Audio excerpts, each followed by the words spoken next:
Everybody, Joe Morrison here with 49SAF Pod. Today we're going to talk with Paul Hackenmueller, and this is a longer podcast, which kind of surprises me because we were doing it by phone, and Paul's based out of Juneau, but we are the 49th State Angel Fund. We are the 49th State Angel Fund, even though we're run out of Anchorage, even though we are kind of required to invest in Anchorage. We care about the whole state, and we care about the interesting things happening throughout the state. So a couple things unique about Paul and his program, Spruce Root Community Development. Spruce Root has two mandates. One is provide technical assistance to entrepreneurs. The second is to provide them with financing, and they do that through a loan program. So Paul's going to talk a little bit about that. But we start off, and part of the reason this podcast is so long, we start off by talking a little bit about beer and one of the most famous entrepreneurs in Alaska, Jeff Larson, based out of Southeast Alaska. And, the other thing that is important about Paul and his team is that they run really what I consider to be one of the best business plan competitions almost in the nation. Path to Prosperity is a really remarkable business plan competition because it's not concerned with ideas. It's not concerned with format. It does care about format, and it does care about its participants developing a big, fat doorstop of a business plan. And that has gone out of vogue recently. And I think what's interesting is that they say, no, it's absolutely necessary because it shows that you're putting in the equity and you're really thinking about how you're going to build a business and all the permutations that are involved there. So I'm a huge fan. The other thing that Path to Prosperity does is they really integrate well a triple bottom line business plan competition, which I think is really hard to do. I think it's hard enough to take an idea, put it into a business plan format, and then go execute it, which is a huge credit to Paul and his team that they managed to do that with entrepreneurs. The other thing is that they do focus on, what is the community benefit of your business going to be? And what's the environmental benefit of your business going to be? And they consider that in their judging criteria and in the projects they support. So without further ado, Paul Hackenmueller with Spruce Root Community Development and Path to Prosperity.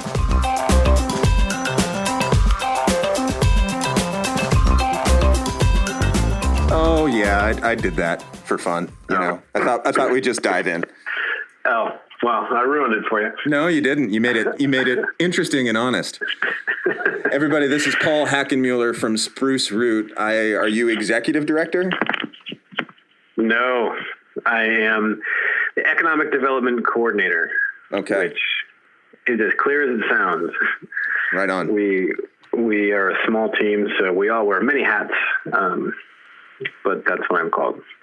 All right, so why don't you start off, before we get into Spruce Root, before we get into Path to Prosperity, before we get into the history of what you've been doing in Juneau, tell me about your favorite for-profit business and why.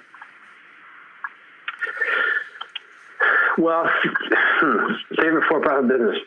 For starters, the disclaimer here is that I'm bad at choosing favorites. Favorite movies, favorite songs, favorite foods.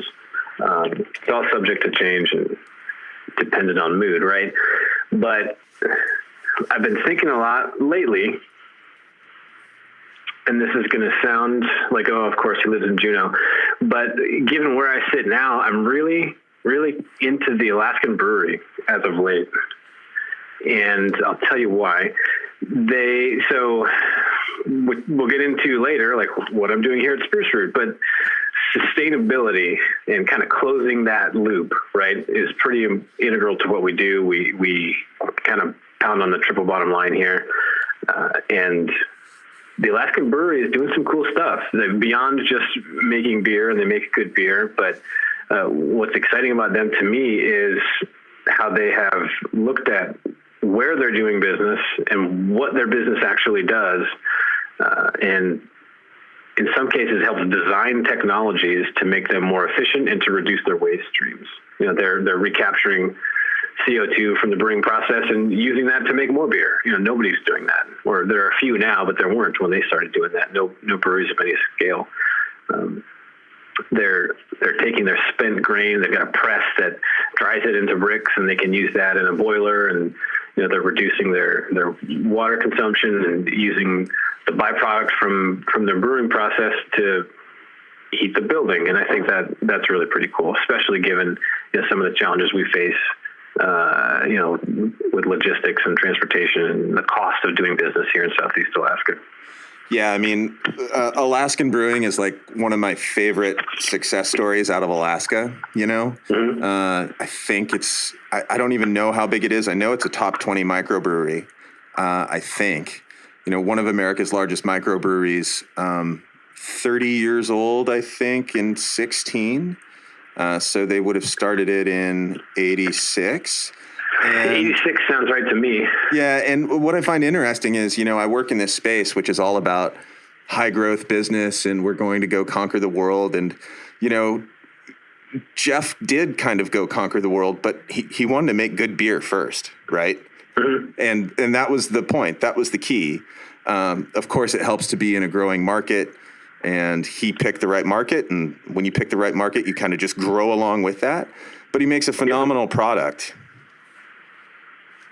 Well, I mean, you talk about the growing market. I heard him speak a couple weeks ago at Innovation Summit down here, and when they opened in 1986, they were the 67th brewery in America, and today there are something like 2,000 and growing.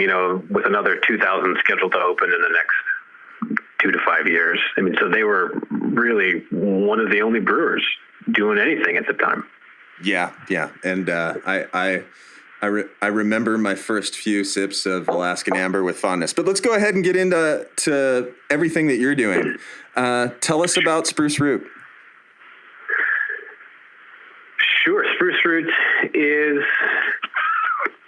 a CDFI, Community Development Financial Institution. And our mission, broadly speaking, is to support sustainable community-based small businesses in Southeast Alaska.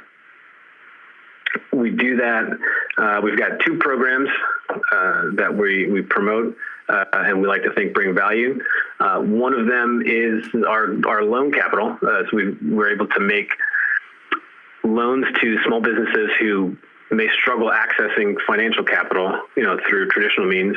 There can be 1,000 reasons, right, why a bank might not make you a loan, but poor credit, poor collateral, being a startup, lack of experience are pretty common. And so we're able to often work with those exact entrepreneurs and businesses to get them the financing they need to launch or grow their business. The other program that we use to achieve, that mission of supporting and growing small businesses is our technical assistance, which for us takes the form of a lot of one-on-one business mentorship, business planning support, financial literacy. We have typically a couple of workshops out in the communities each year. We work with people one-on-one to get a handle on their business finances, but also, hey, I have this skill set. How the heck do I turn it into a business? So it sounds like you guys do 2 things at Spruce Root. One is you have your loan fund, and your loan fund is putting out capital, maybe pre-bankable capital to small businesses in Southeast Alaska. Is that correct? That's correct. Pre-bankable is key there. Yeah. And then the second thing you do is offer technical assistance to companies. That's right. And how do you do that? Is that a one-on-one sort of sit down and offer mentorship? Like, how is that structured? Yeah, so generally it is one-on-one, and we're seeing more and more of that as we grow and our name gets out there. And we've established a relationship with a number of businesses in some of these communities. We're getting a lot more referrals, and so if you are a small business owner in Southeast Alaska, or you think you want to be, right, you can find us. So you find us on the web, you can email us, you can call us, and we have a chat about who you are and what you're trying to do. And really our clients are very diverse in terms of their backgrounds and their technical expertise and their skill sets that they come to the table with. So we really try to meet you as a client, as a potential borrower, wherever you're at in your kind of business's life and your own skill set development. So if what you think is hey, I've got this business plan, I've got a financial model, I've got projections. I've owned and run several businesses over the course of the last 15 years. Can you just take a look at this and see if you find any holes or, glaringly obvious, issues or concerns? We're happy to do that. If you come to me and say, hey, Paul, I've never run a business before, but I think there's really an opportunity for an ecotourism business, say bear viewing in my little community here on this island in Southeast Alaska. Yeah, I know that we can make this work, but I just need help really figuring that out. Then that's where we start. Okay. And this sounds like a little bit of a shift. So, your organization, Sea Alaska, and the economic development organization that has lived within it for a while, now called Spruce Root, formerly called Haani, I think. I wanted to ask, you guys were fairly famous for running a triple bottom line business competition throughout Southeast Alaska called Path to Prosperity. I know that you just came out with the recent 2016 winners of the Path to Prosperity competition. So the people who applied last year, I think you just announced who they were down in Juneau. Talk to us a little bit about Path to Prosperity, where it's been, where it's going, and what's next for that kind of technical assistance.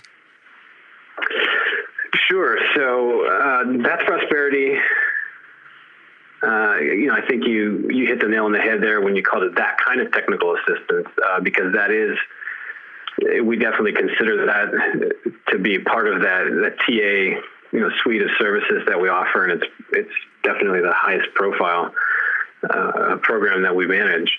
Path to Prosperity is, like you said, it's a business development competition aimed at identifying and supporting and growing new and existing small businesses in Southeast Alaska. And implicit in the way that we try to develop these businesses is a real focus on sustainability and the triple bottom line, right? So it's a partnership between Spruce Root and the Nature Conservancy. Both of the sponsoring organizations have a strong belief that a robust, locally based economy is really what's going to help increase resiliency and enhance the livelihoods of the communities, the people in the communities here in Southeast Alaska, given the kind of remote, and disjointed nature of just there's no road system, right? We travel by ferry or by plane. So that the robust, thriving local economy is really what we have identified as a key to sustaining and promoting, growth and quality of life in these communities. And given the small, remote nature of a lot of these communities, that triple bottom line aspect, right? The economic, social, and environmental metrics that you would incorporate into how you look at your business, how you design your business model. We want to make sure that the businesses we're supporting really are paying attention to all three of those things, and they're being the best business they can be while being cognizant of all three of those bottom line. Yeah, and I want to say, I've been involved with you guys as a volunteer for the last few years, and I've done my share of business competitions both in Alaska and nationwide. You guys are really incredible. That's a really strong program, and I was a little taken aback at how successful you guys were at being a business plan competition and focusing on the financials and the economic aspect, and also integrating in the social aspect and the environmental aspect, the community and the environment to your program. I thought it was really amazing. Well, thanks. Yeah, I mean, I've enjoyed working with you. I guess I'm surprised. So what was the surprise there? That we were able to do all three, or that we were good at the financial piece? Well, I think that a lot of times, so we can go back to Alaskan brewing as kind of a success story, right? Mm-hmm. You can't be environmentally responsible. You can't impact your community as easily if you don't pencil as a business, right? If you're not making money, if you don't have a good product, all of those things, it's really hard, I think, to encompass the other aspects of your business successfully.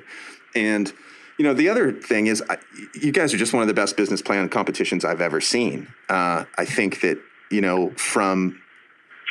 it's almost saying like soup to nuts, from ideas of people who are aspirational entrepreneurs on paper, and then, seeing them launch their program, you giving them technical assistance and connecting them to funding. Like, you guys actually do go from concept to reality, which is pretty hard to do, right? I think that most business plan competitions are thought exercises. Well, for us, if you look at just job loss in rural communities in Southeast Alaska over the last 10 years, and we don't have a lot of time to dedicate to a thought exercise, right? We need to do what we can to try and support these new private ventures out there across the region. So it's refreshing and encouraging to hear you kind of affirm, as an independent observer, what we're doing, because we have been pretty happy with it. And I think each year, the applicant pool gets typically a little bigger, often stronger, and the finalists who we work with, through that second round really closely. They're getting it's more and more competitive each year. I think in the first couple of years there was a kind of a broad spectrum of like business, how serious these people are as a business. And it's not to take anything away from those who made it through, but there were probably a handful that clearly rose to the top. And this last year, any one of those finalists could have won. In my opinion, it was very, very competitive. And that's a nice segue. And I rarely get a chance to say, nice segue. So let's move into your finalists. Tell about them. Talk about who your finalists are. So winners, you're interested in the winners of this past year, or? Yeah. Talk about who won. Yeah. So this last year, we announced the winners of the 2016 Path to Prosperity competition a couple of weeks ago at Innovation Summit down here in Juneau. And so each year we select two winners. We've got a panel of judges who selects two of our final 12 contestants as winners of the program. There's no first and second. They're both equally share in the glory. This year we had from Juneau, Alaska, a company called the Wild Alaska Kelp Company, run by a guy named Matt Kern and the co-founder Leah Heifetz.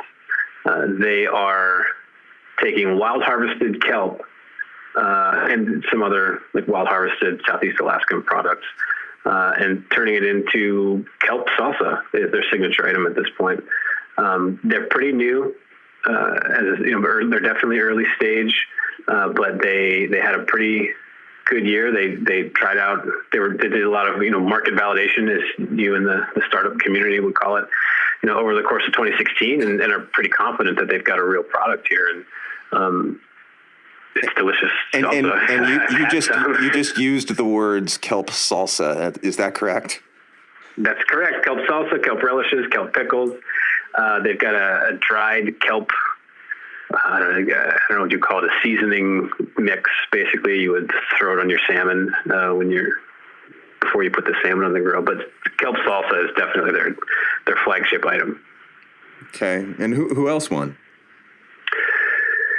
The other contestant is from Klawock, Alaska, which is a small community on Prince of Wales Island down here in the southeast.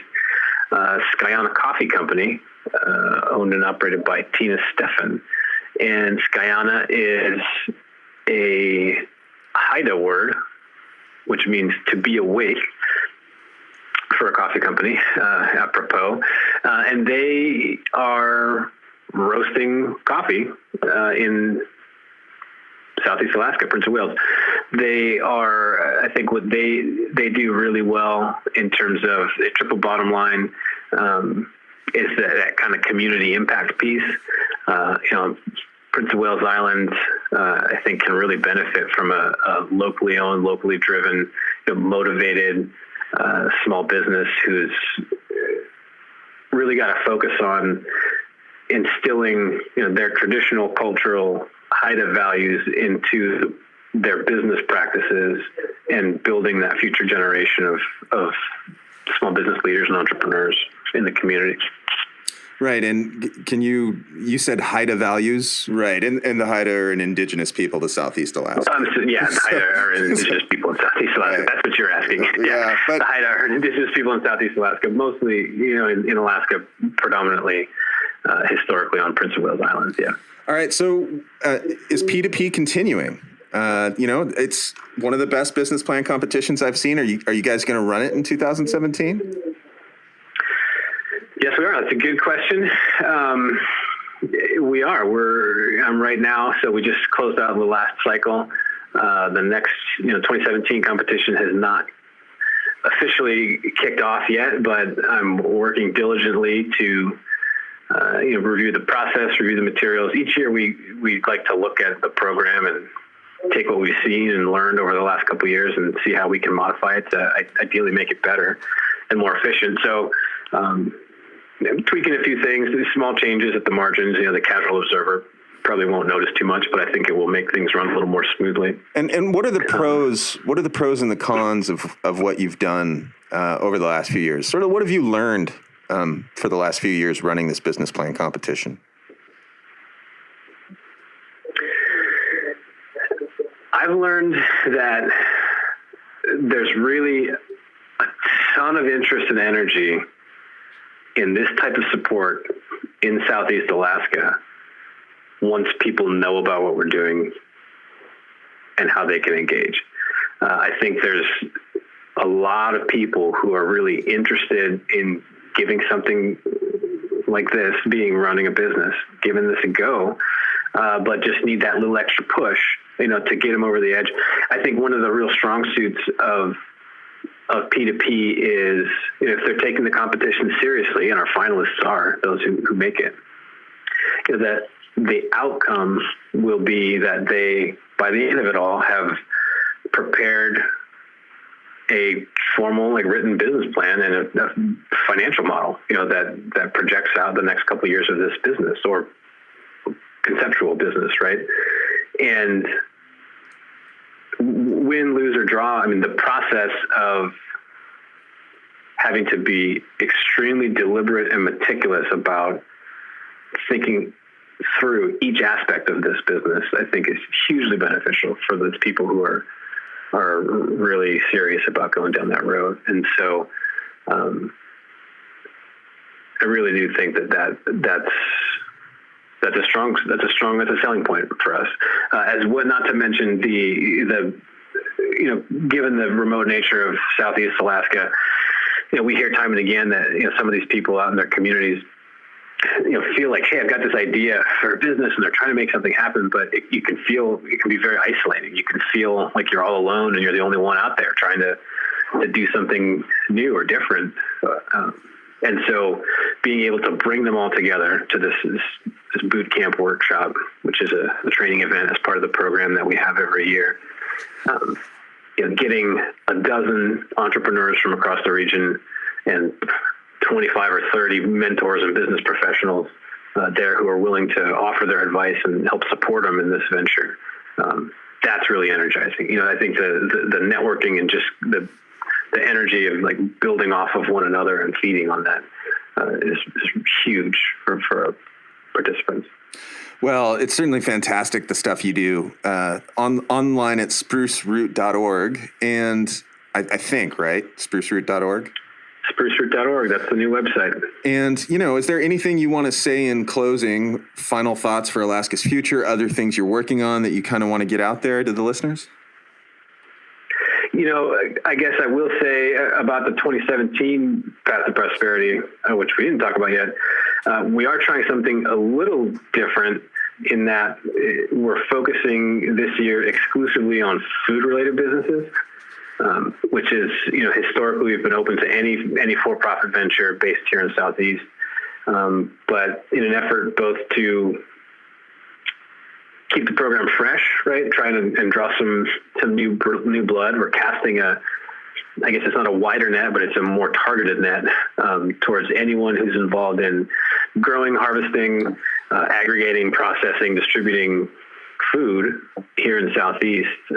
It's local food systems and food security is something that we at Spruce Root and also the Nature Conservancy are really passionate about, as well as a number of other partners who we work with through the Sustainable Southeast Partnership. And historically, about 30% of our applicants have been food or food-related businesses anyway, so it's a natural place for us to start. And we're pretty excited to help support that industry and also tailor, our workshop and competition to that type of business. So that, I think, is going to be a lot of fun.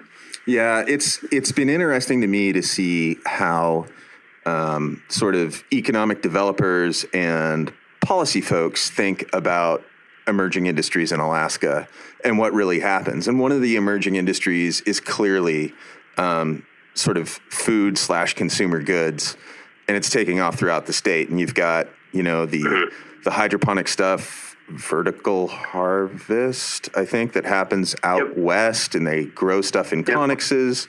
And then here in Anchorage, you've got a couple different food entrepreneurs that have received equity financing. Some of them are, Heather's Choice is pretty famous, did well in 2016. Also Alaska Natural Organics. And then, down there, you guys are seeing the food thing too. So it's, and I know that economic developers have looked at it and said, wow, it seems like food and food security is a big thing for Alaska. And this is a growing, sort of a natural growing market that we might want to take note of. Mm-hmm. So it's great that you are saying, well, we're specializing and we're getting into food. Yeah, we're excited. We think there's a lot of opportunity there. Yeah, that was an email coming through and serves well as a chime for the end of the 49 SAF pod. Paul, people can find you on the web at www.spruceroot.org. And they'll find information about the 2017 Southeast Alaska Business Plan Competition related to food there as well? Yep. There used to be a separate website, but with the new name, everything is transitioned over to the Spruce Root website, so you'll find that there as well. All right. Hey, thank you so much, Joe Morrison and Paul Hackenmueller. I'm signing off from the 8th floor of City Hall, where far too frequently, late at night, I play Kelly Clarkson, and it leaks out of my office. Thanks, everybody, for listening. Talk to you next time.